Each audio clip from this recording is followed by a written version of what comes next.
Hi, everyone. This is Sam Silverman, Managing Partner of EB5AN. Thank you for taking time to join us for today's webinar.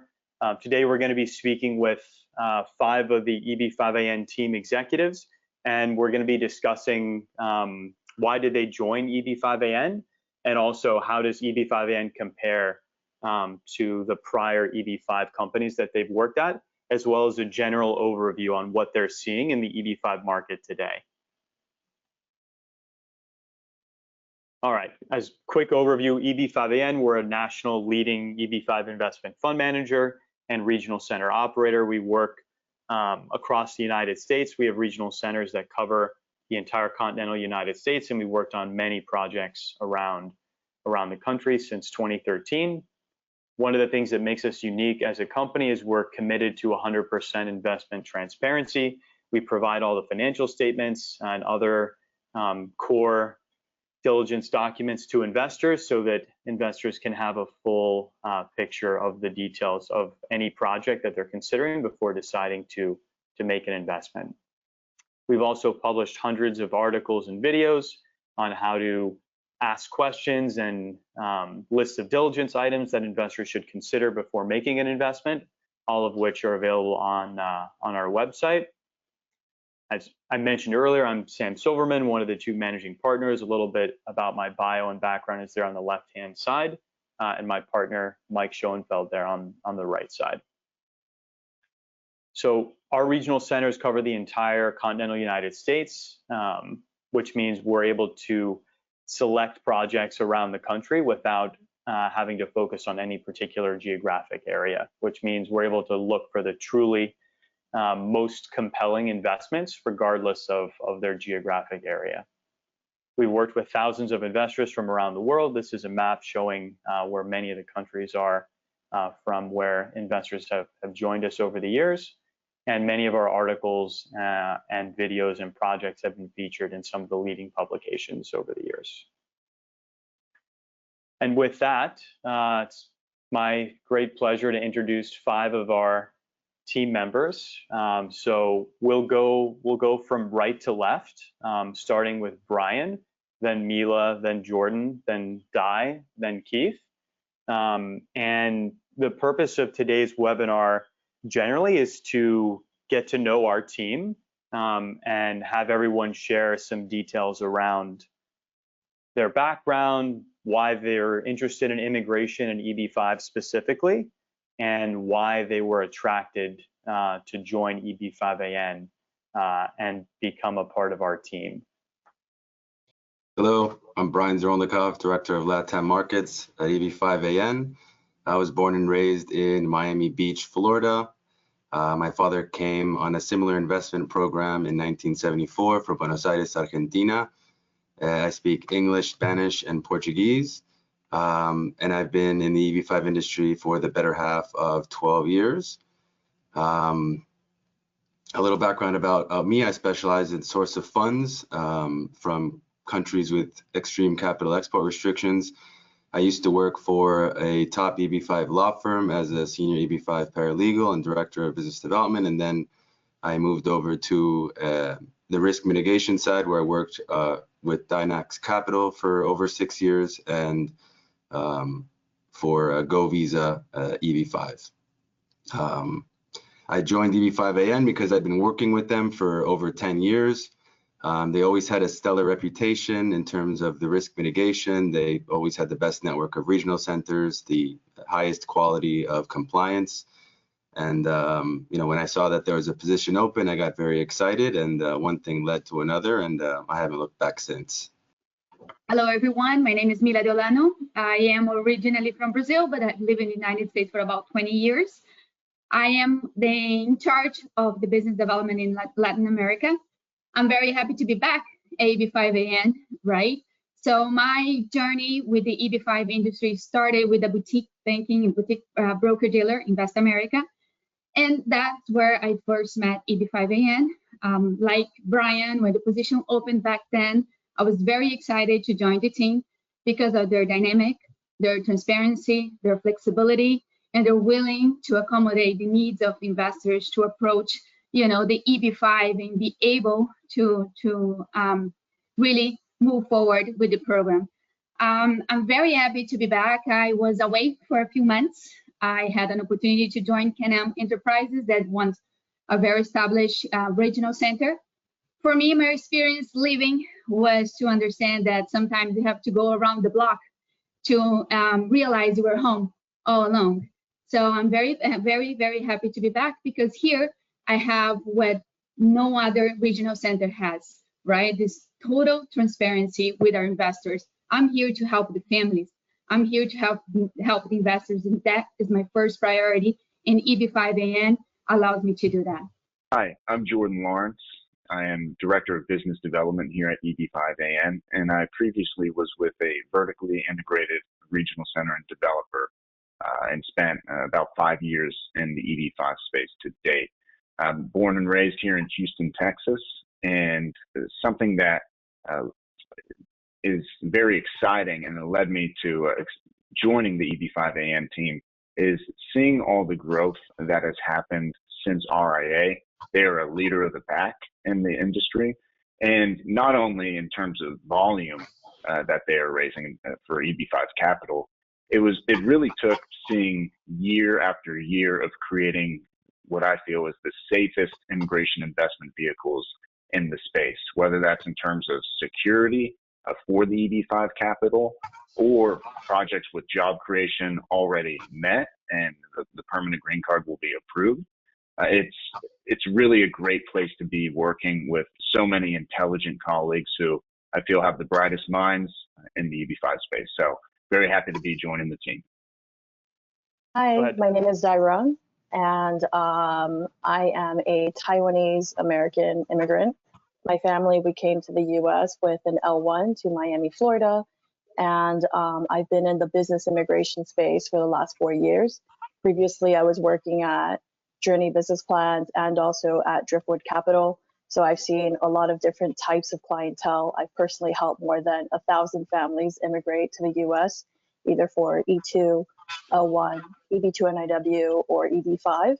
And the reason why I joined EB5AN is because I really liked to learn about EB5. When I first started in the business immigration space, I thought it was the most complicated business model. I thought it was very interesting, very dynamic. And actually, I used to be a very big fan of EB5AN. I learned a lot of the things I know about EB5 today from watching all the different webinars and watching all of the blog content that you guys have.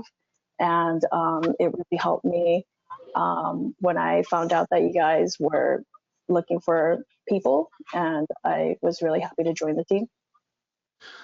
My name is Keith Thomas. I am from New York. I'm a Wall Streeter by background, spent a lot of time on the trading floors and also in private equity. EB5, I've been involved in for the better part of a decade. I opened the first Asian office for Live in America Regional Centers, another large regional center network, and managed the international relations for investors overseas. Traveled extensively through Asia, meeting investors through India, China, Vietnam, and Southeast Asia. And I'm a strong believer in this program. I think that it's a very fast and reliable way for investors to achieve their goals and bring their families to America to start their American experience. All right, perfect. Okay, all right. So we'll go back to Brian. So again, the question will be, what's your thought on the EB5 market today, and why is now a good time for investors considering making an EB5 investment? For the last 12 years, I've been on all sides of the coin. After the several thousand families that I've helped personally, I've seen today is probably by far the best time to get involved in the EB5 program if you're looking to get the green card benefits for you and your for clients and families. Working on the immigration legal side, the broker-dealer side, the developer side, and the regional center side has really allowed me to see the evolution of the EB5 program, whereas before you'd have to wait, when it started increasing the times from 18 months all the way up to 5, 6, 7 years before we even got a response. today it's really game changing to see how quickly clients are able to realize their American dreams in 6 to 12 months. Green cards in the mail would have been unheard of, in 2013, 2014, even when the backlogs were not low. Investor protections, transparency, the elimination of most bad actors in the market through, all of the new legal changes really makes it, worth it for families to get the most value of establishing themselves in the United States through the EB5 program. And I'm proud to be in the market through this evolution. Okay. So I believe this is 2022. The EB5 program has gone through an amazing transformation, right? Like right now, the investors can see that it works, right? That is a program that really can be a direct path to the green card in less than 5, 6, 7 years. Like before, nobody really knew. And I think all the new rules, especially the Transparency Act, the Integrity Act, it was not just on paper. We can see how we today on all of our projects, how we promoted our marketing, how we share the information with investors. Every investor in the EB5 space today make the decision completely, like in peace, that they know what they're getting into. And for me, in the Latin American market, this is key because trust is key, transparency is key. So it's not only about making an investment, it's about knowing where I'm getting into and knowing that I'm going to be helped. And it's not only about the investment, it's about helping my whole family, making the move and getting the green card. I think in the Latin American market for me too, is seeing that the adjustment of status has been huge. It's been a big transformation and has been like really what led a lot of the, especially Brazilians and Mexicans and Colombians, which is the 3 big countries that I do work with, that really attract them to make the move, right? Not only that the green cards are approved in 9 to 12 months in rural areas, but also that they can come here, start the process here, and get their adjustment of status, start working, start traveling without the green card in hands, just gives that peace, right? And I'm really happy that the program is working, but more than anything, I'm even more happy that the EB5AN has all the investment opportunities that not only is going to give them the green card, but also is very safe and very solid and very confident that they will get their money back.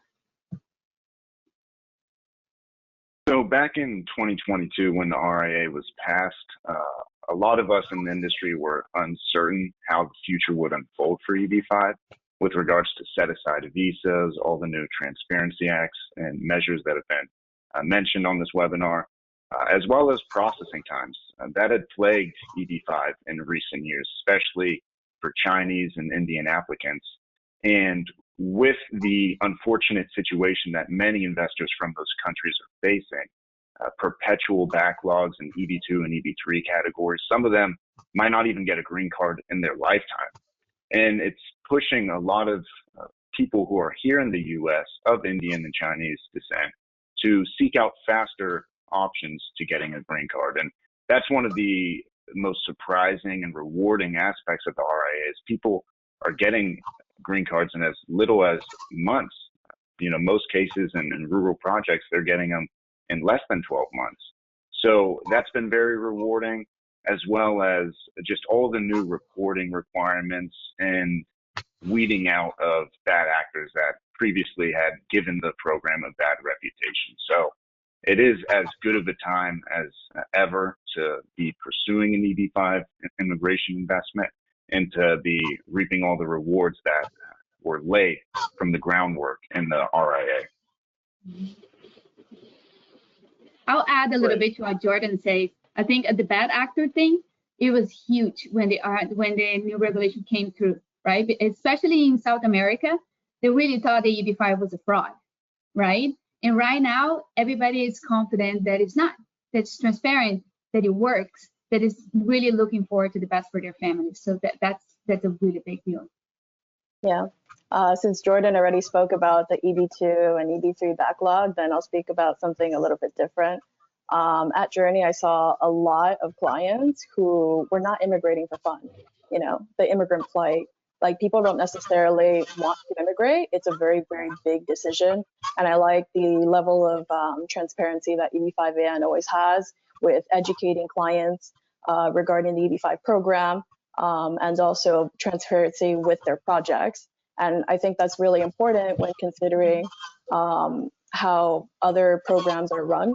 And then regarding my other clientele from Journey Business Plans, I saw a lot of E2 or maybe L1 clientele. They were close to retirement age, to be honest, but because they needed to immigrate, they were trying to make a program work so that they would be able to leave their country. And I think the EB5 program, it's a really nice option for people who don't necessarily want to be directly managing a business or struggling to be able to create a new enterprise in a new country. And it's a really nice option, because otherwise sometimes some L1 clients, they end up spending a lot more than the investment amount for an EB5. I think this is the beauty of EB5AN, right? It's not one project fits everybody, right? Our really diversified portfolio really goes through that goes through that, like, let's help. Now let's give the client what they need, not only what we want.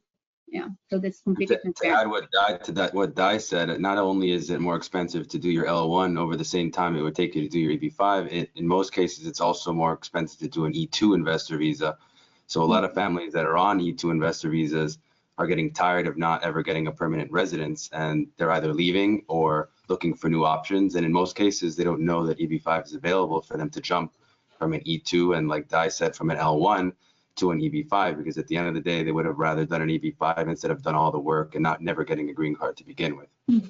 Yeah, and the thing about an L1, because like my dad, he did an L1, like he hired way more employees, and he ended up spending way more money doing the L1 program instead of just going with EB5. At that time, it was around 500,000.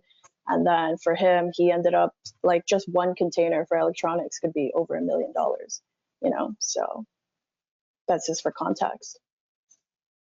So I've worked with hundreds of investors in the past, and I found with EB5AN the most capable team that I've ever worked with, most intelligent and forward-thinking and protective team of their clients.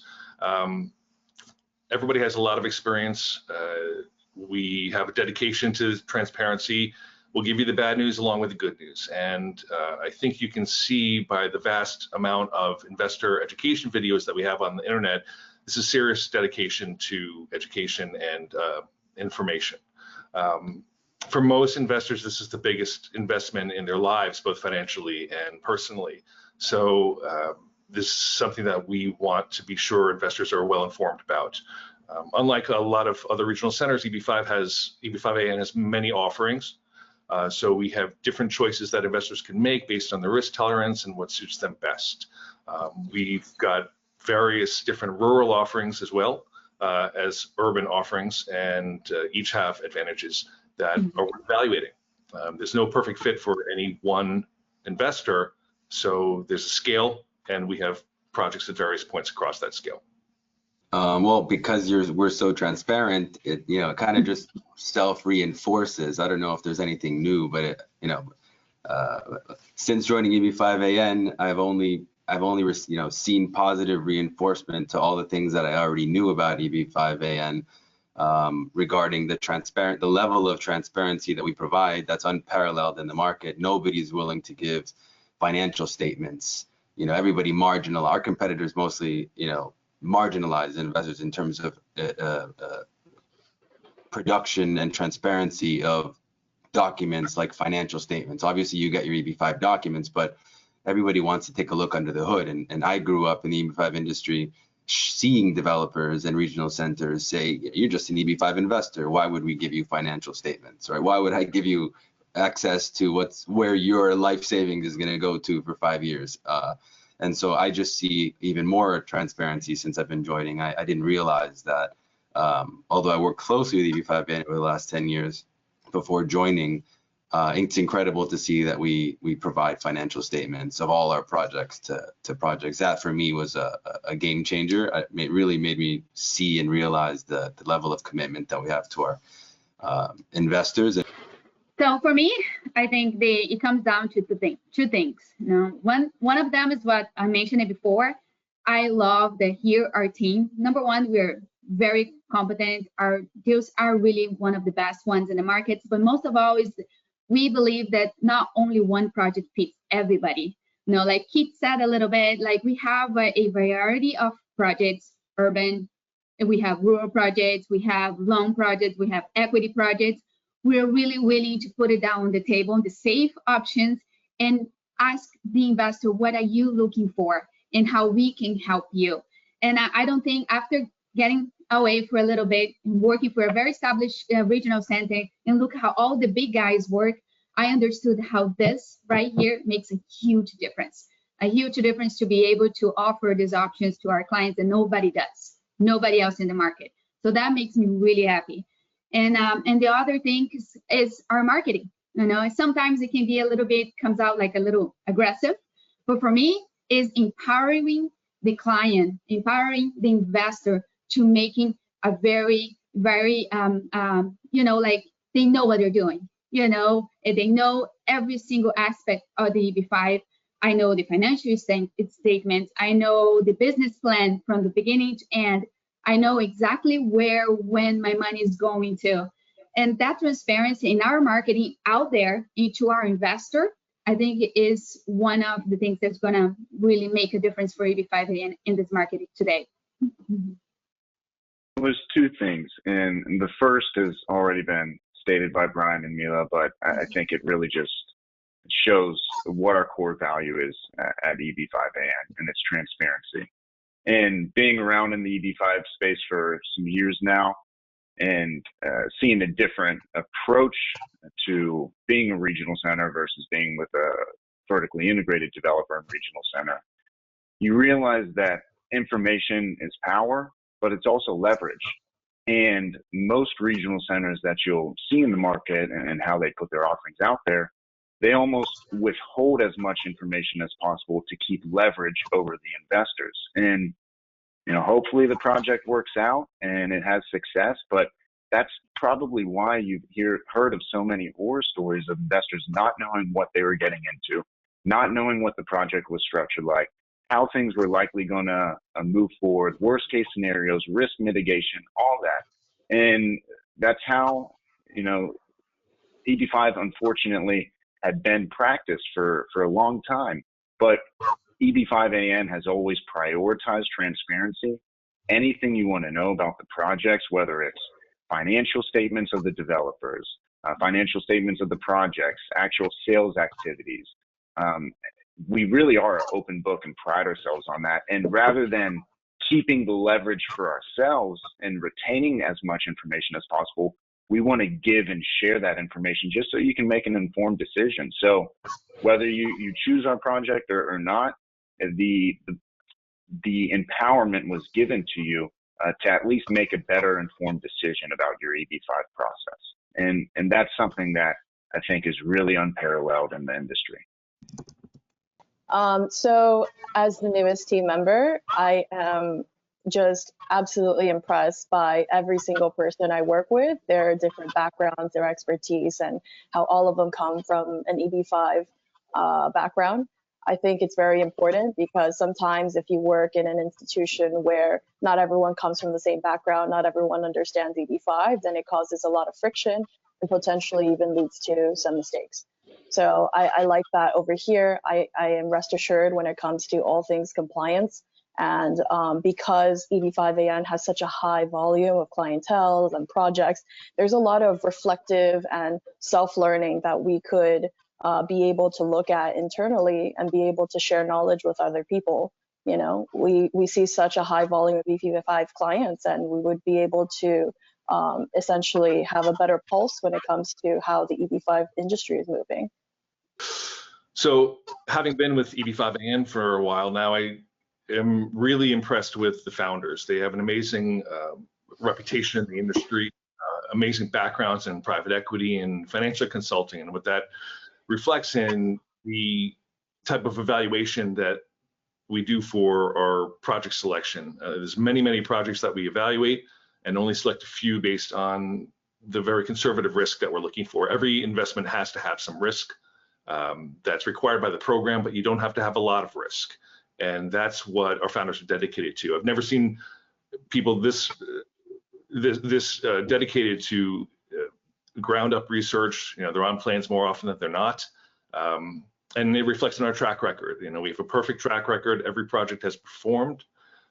There's been an unfortunate number of low quality projects in the industry, and I think that's where Sam and Mike have lent a new level of confidence to the industry. We're not looking for flashy projects. We're looking for very safe, conservative immigration and financial projects that has allowed us to have a really stellar reputation, both in the industry from investors and market professionals, attorneys. And like I said, no, we're not looking for flashy projects. We're looking to get investors their green card and get them their money back. Those are the priorities. Just to add to what Keith was talking about, I've seen, when this whole rural benefit started coming to light in, 2018, 19, and then basically 22 when they actually fortified it. And a lot of companies in the industry are sacrificing quality because they want to try to get something rural to try to get people in quick. And what I always tell our clients when they ask, well, what's the difference between rural and urban? Obviously, the difference is in general that it's faster to go rural. But I tell them we don't sacrifice quality in order to get rural status. And that's, to me, it reinforces our commitment to the quality of the projects for the protection of our investors. That we're not sacrificing quality, just to get marketing benefit out of it. The underwriting is very rigorous and at a level I haven't seen in the industry. So that's something that really, I enjoy being able to get that across to clients and working for a company that I know we can stand behind. One thing I would like to add here, that how amazing our EB5AN team is, that everybody is all in. Everybody is in together to help the investor. And one of the things that one client specifically told me that it really impressed her and made her move forward was how approachable our management team is. I was like, can I speak with Sam? Can I speak with Mike? And they are always available. They are always involved. And this, in a way, make the investor really feel safe because the management team is also in with them. It's not something far away, something that we're really willing, to walk the path with them. So that really makes a difference.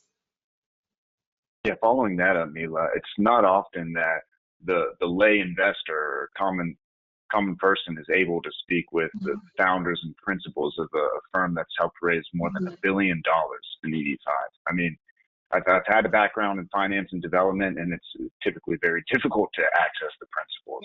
They're very busy and they have other obligations, but Mike and Sam really prioritize taking care of our investors, being accessible, being an open book. This has been redundantly stated, but it really is our core value at EB5AN and transparency. And I would like to make one other point that Keith discussed earlier, and it's regarding security. And as everyone knows, EB5, it does have some bit of risk. There's never a safe project, 100% safe, I should say, in any investment, unless you're buying 30-year T-bills, and then that's a different story, depending on the situation here in the U.S. But with that being said, there's a lot of EB5 projects that don't have worst case scenarios or safeguards in place. And that's something that really our projects sell themselves because they're conservatively underwritten.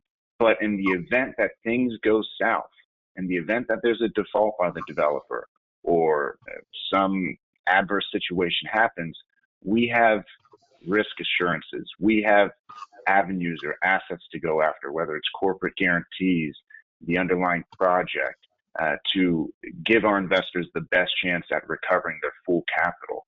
So it's not always, or it's not only prioritizing safe immigration paths, but it's creating an opportunity and platform as safe of an investment path as possible. Just to add to what Jordan said, the RIA was a major revamp of the program, and it lent a lot of attention to rural projects. Previously, investors often felt safer in urban projects because, as an overseas investor, you might not know about these rural settings, but you've heard of Miami, you've heard of New York, and there's kind of a pervasive misunderstanding that these are safer projects. When rural investments came to light, EB5AN was in a particularly advantageous position because we had multiple offerings. And although the RIA has made these major improvements for the investors, I mean, EB5 is a better program, it's a safer program than before. You still have to evaluate the safety of each investment. And our experience with rural projects prior to the RIA also has given us a kind of an advantage in this current market. We're not rushing, like Brian said, to find a rural offering that can get you a quick green card. We've been evaluating these projects previously, and we've done rural projects. We have a lot of experience in these kind of planned communities.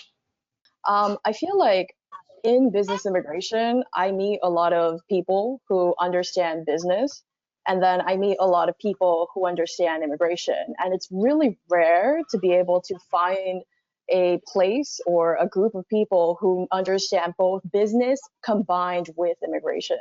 And that's actually very important, because sometimes I have business people coming up to me telling me, hey, look, like I want to make an E2, and how do I make it work so that I could get the visa? And that becomes kind of a dangerous situation, because business-wise, you should think of what makes sense business-wise. And then from the immigration standpoint, sometimes people, they don't necessarily do what's correct to be able to qualify for the immigrant visa, because they're only thinking about the business aspects of it. And I like that our team, we even have immigration lawyers on staff. So we make sure that everything that we do, it's in compliance, it's with the newest regulation. We always make sure that we're on top of any new policies or changes that come up with USCIS, because immigration, especially business immigration, is very dynamic. It changes all the time. It is, but it isn't. And I think that having a really strong team, everyone knowing EB5 and everyone knowing how to keep in compliance, it makes it for a safer and like more easy process for the clientele.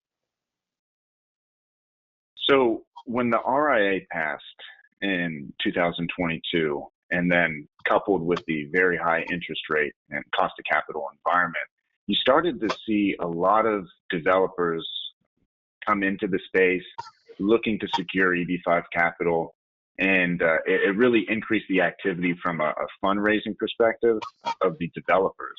But unfortunately, what that has led to is poor structured projects, developers that have no experience with EB5 or who probably couldn't seek financing elsewhere, hence why they're turning to EB5.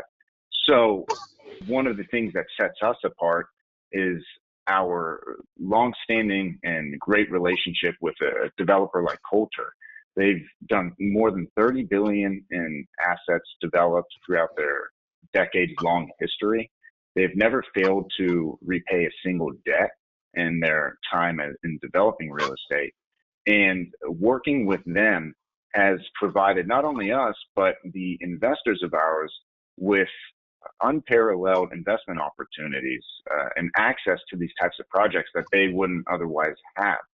So Coulter, in their EB5 offerings, which we've done more than 20 of throughout our time since 2013, they have very strong positions backing them, such as a guarantee from a parent company, which is an added layer of security for the EB5 investors in the project. And that's something that you don't see common in EB5. And exactly as Jordan was saying, in terms of risk mitigation, the law requires the money to be at risk, right? And I always say that doesn't mean it has to be in a risky project. And most investors get misled into believing that this is a traditional investment where you're trying to maximize your risk reward benefit.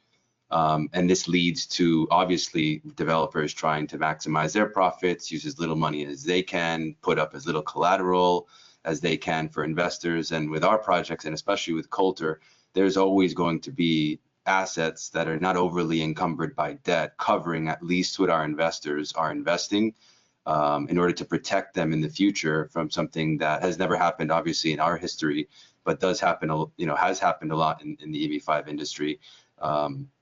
Probably not less than any other investment in the world, because EB5 projects are a much smaller percentage investment in the world. So I would say that is something that I love about EB5AN. You always see these mom and pop developers or mid-sized developers, with 70, 80, 90% debt on the assets, and they tell you that, oh, you have collateral, but if something happens, that asset is overly encumbered by debt, and that's not the case with any of our projects. And I really love that about EB5AN. We get to the lowest level of risk of that's legally allowed, and we make our developers protect our clients proactively. Every time when I talk to my clients, I always tell them, look at the EB5 with the eye of immigration, the eye of financial, right? The financial eye, and see, okay, can I get my green card? Yes, but what about my money back? How well capitalized the project is, how secure the developer is, what is their track record, how long have them been, and how long is the developer in the EB5 industry, right? This is very important. It's not looking only into the shiny element and the beautiful building. It's like, look a little bit deeper. How well capitalized? What is the EB5 what is the size of the EB5 inside of the capital stack? Like, what are the guarantees that they give me? This is very important. It's not only about the building, it's about the developer, it's about how well they know the industry and all the securities they offer that you get your money back in 3 to 5 years from now. Yeah, as I was mentioning, we've done more than 20 projects with Coulter, but Coulter has a lot more than 20 projects under their belt in their history. And this gets back to how we conservatively underwrite every offering that we're taking on to raise EB5 capital for. So Coulter has dozens of projects ongoing at any given time, and we're only cherry picking the safest of those to provide these investment opportunities for our clients. So I really think a partnership with a developer like Coulter, and then the resulting offerings that we structure with them, are some of the safest and most secure immigration investment vehicles in the industry, and one can find. For me, what makes me very excited with the actual, like the currently projects that we have with Coulter, for example, one in Tampa is pretty much what we had in Saltair. And it makes me excited. Why? Because I have clients in Saltair, that project, and I see how happy they are, and now they're starting to get approved. And for me, I tell my clients, one is going to be no different, right? And I actually, like our new project in North Carolina as well, Rocky River, is pretty much our very successful project, Twin Lakes, Georgia. So we have something to show our clients that worked. And the Rocky River is not going to be any different than Twin Lakes, or One Tampa is not going to be any different than Saltair, only better. So that makes me very excited. Yeah, to add to that, Mila, EB5AN has a formula. We look for the lowest possible immigration risk, lowest possible financial risk, and our projects do look very similar in that there's a lot of collateral, there's a lot of investor safeties built in, and that's something that from the first to the last projects that we have on offer all kind of share the same attributes. Low risk. We're not, sorry. I like that because we're not reinventing the wheel all the time. We find what it works, we just perfection it, which is for the best. Another thing that I find great about EB5AN is, to add to the level of transparency, is we're actively providing sales reports and data so our investors can see the job, the construction progress on a monthly and quarterly and annual basis.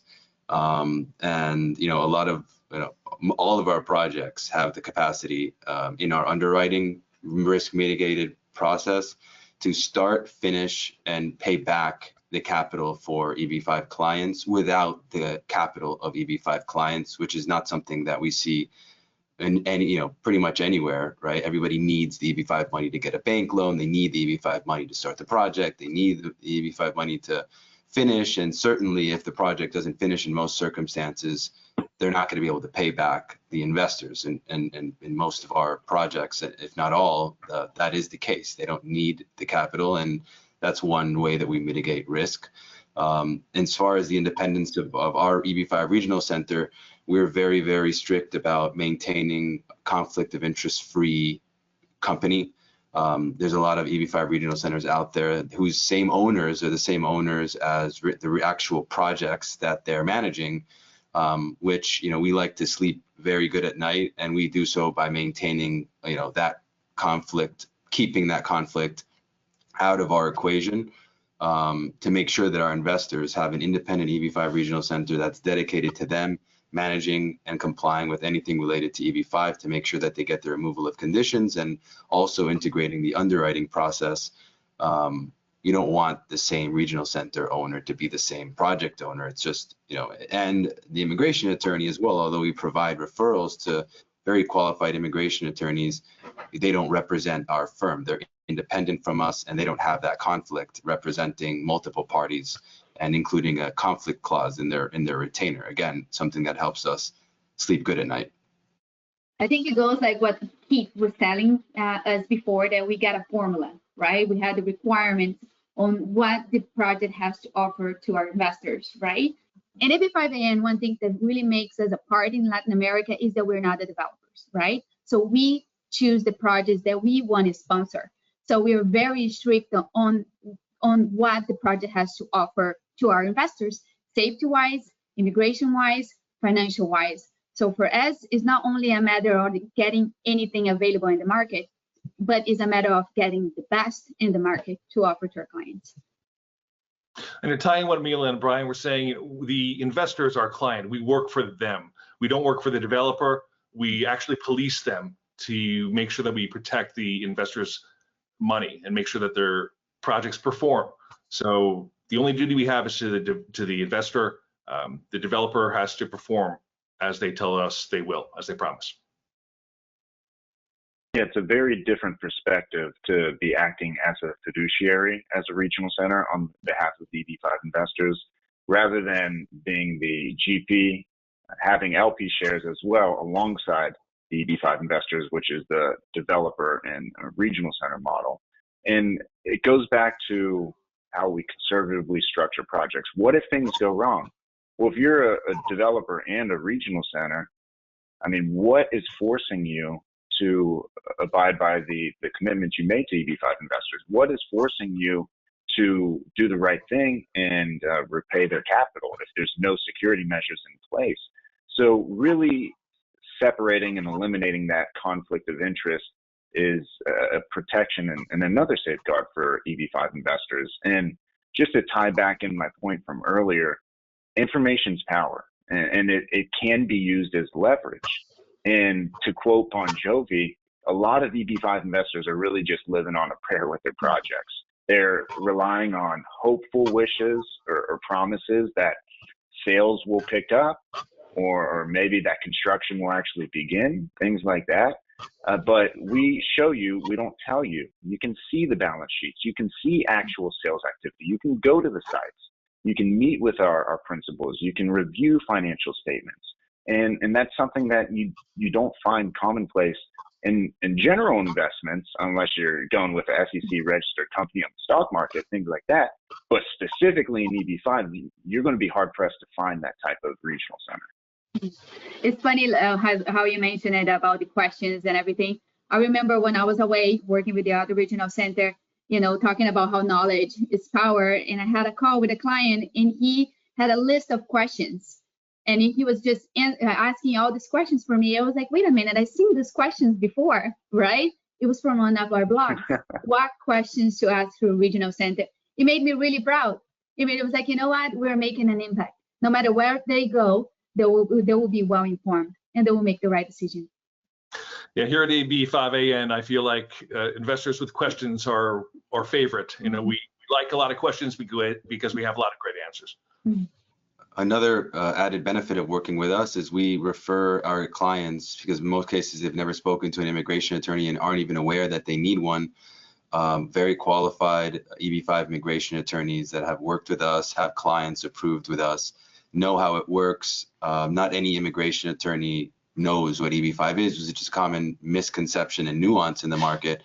Actually, EB5 is a very niche and specialized industry, and the immigration attorney should have experience in the EB5 world. But in the event that our clients that are US based, or they have friends and family who they've referred them to, then they've never done EB5, we provide a high level of support and coordination for those immigration attorneys to be able to make sure that and guarantee that they succeed in getting our clients EB5 approvals across the board. And I think it's important to always interview at least 5 to 10 EB5 immigration attorneys, at least as thorough as I am in general, and how a lot of our clients are. They like to have options, and I think it's good so that you can get, because this is somebody you're essentially getting married to for 5 to 7 years. You have to have that rapport with your EB5 immigration attorneys, and I think it's important to understand that this is a long-term process, and you should go about your due diligence for immigration attorneys in a very thorough way, so that you manage your own expectations in the future and you're satisfied with the level of their service. And there might be different things that are important to each investor. I mean, they may want a big firm with a lot of experience in multi-platform investments, or they might want a boutique firm that might be a little more responsive or have a little bit of a better bedside manner. Like Brian said, you're with them for the long haul, so you want to make sure you're comfortable with their counsel. And we don't care. Just want to make sure that they have EB5 experience, because like Brian said, it's very niche. Not any immigration attorney can actually do EB5 capably. They might do L1s, they might do H1Bs, but you want somebody who specializes or has a lot of experience in EB5, because source of funds is a little bit more difficult than people usually give it its due. Tagging along, sorry. No, really quick, just tagging along what Keith was saying. I truly believe that we have an amazing network of attorneys that we can refer our clients to. Everyone in our list has experience with EB5, have clients with us that already got their green cards. And for me, is every time you have a client that's considering the EB5, I always tell them your first stop is finding a good immigration attorney, right? EB5 is a pathway to the United States, but you need to understand what the EB5 program is. You know better person to explain to you the immigration risk that you can take with that decision is the immigration attorney that has experience in that specific program. So it's very important. Like Brian said, I always also tell my clients the same thing. You got to choose well, because you're going to be married with them for 5 years at least. So you want to make sure that you are on the same page, that they were looking for that your attorney is looking for the best for you and your family, and you feel comfortable with them, right? This is very important for a successful processing. When I was helping more than 1,000 families with their immigration journeys, when it comes to the lawyer, the biggest nightmares that I usually see is, one, maybe a lot of times from the client's perspective, it's like, okay, if they're looking for a lawyer, especially if it's from a foreign country in the US, then chances are they're just asking their friends and family for a recommendation. And the issue with that is that they're maybe not necessarily hiring an immigration lawyer. And then within immigration, not every immigration lawyer understands business immigration, and not every business immigration lawyer specializes in EB5. So having a vetted list of people where we see volume for EB5 cases, that's extremely important. And the second biggest issue I see sometimes is when clients think that they only have one choice, which is to hire only an English-speaking attorney. And that becomes really, really difficult, like my parents, they struggled when they had to hire an English only speaking attorney. I think it's really important to be able to have a lawyer that specializes in what you're applying for, so the EB5 visa, but also in your language, and maybe even preferably if they also have a lot of clients from that country, because each country, maybe they have different process when it comes to source of funds. Maybe the banking system is different in that particular country. Maybe the taxation is different in that country. So it's very, very nuanced. So immigration lawyers, like picking the right one, it really makes a huge difference in your life. And for investors that, in general, if you're listening, an immigration attorney basically is your legal representative to the U.S. government. When they file that G28 form, they communicate directly on your behalf to the government. For all correspondences, they come to them and you, and they'll be communicating with the government on your behalf going forward until your removal of conditions and the return of your capital essentially takes place. And the immigration attorney works for the investor. They don't work for us. They're independent, but the thing I like about EB5AN is ask them what they think about us. They can't tell you where to invest, but they can certainly tell you what they've heard. And our reputation is excellent amongst attorneys. There's a saying that we have here in the U.S. There's two certainties in life, death and taxes. But for anywhere in the world, I think people could probably add two more things to that. And it's usually dreadful conversations whenever you're speaking with a doctor or an attorney. But this is not something that you should be scared for. And this is actually something that you should pursue relentlessly, is a very experienced EB5 immigration attorney. As Keith mentioned, it's a very niche type of filing. It requires extensive experience, and they're going to be your advocate to the government. You want a great attorney. You want to be communicating with them as frequently as possible. So this isn't something to be scared of or shy away from, but actually to run with open arms too. So there's a lot of EB5 attorneys in the market. There's literally hundreds that we work with. We are happy to give recommendations to investors on a couple of attorneys that might be in their area or might have special expertise, like Di said, about sources of funds from their particular country that maybe speak their language. But that's a decision that the investor has to make on their own based on their comfort level and their goals. If they're looking for somebody who might return a call the same day, maybe they like X attorney versus Y attorney that is a big corporate house. Each attorney has its own advantage, but you are working with them for a while. They're independent of us. We give them the information that they need to file your petitions, but they work for you, and that independence is important. And to drill down onto what Keith is saying, it's very important that you find an independent attorney. And what we mean by that is you don't want to be engaging an immigration attorney who also represented the regional center and their petitions for 956, 956F, H, G, etc. To the USCIS, because if something goes wrong, who are they supposed to counsel? You, the investor, or their immigration attorney, or excuse me, the regional center. So that's what we mean by conflict of interest. We won't introduce you to an attorney who represents us. We're only doing that or making introductions to attorneys who can advise you and you alone through the process. And just to add to that, how do you find out if there is a hidden conflict of interest if they don't directly represent the regional center? And working for an EB5 law firm 12 years ago when I started, I can tell you if an attorney is recommending you to just one project, that's a good way to know that he or she has a conflict of interest. Typically, when I worked for the law firm that I used to work for, we would only recommend 3 a minimum. And I think there's some guidelines in the code of ethics for immigration attorneys that's required in, but that's one way to find out if there's a conflict of interest if they're only recommending you one EB5 project, because generally they're objective in their recommendations for projects.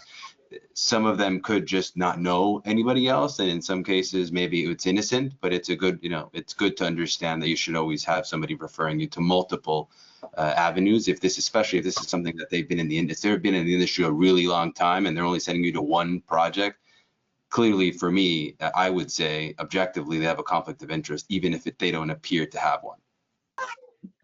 Some investors come to us with an attorney already engaged, and we are happy to work with them. And chances are they probably have worked with us because we've worked with hundreds of immigration attorneys here in the U.S. Now, if you don't already have one engaged, we're more than happy to introduce you to a few attorneys.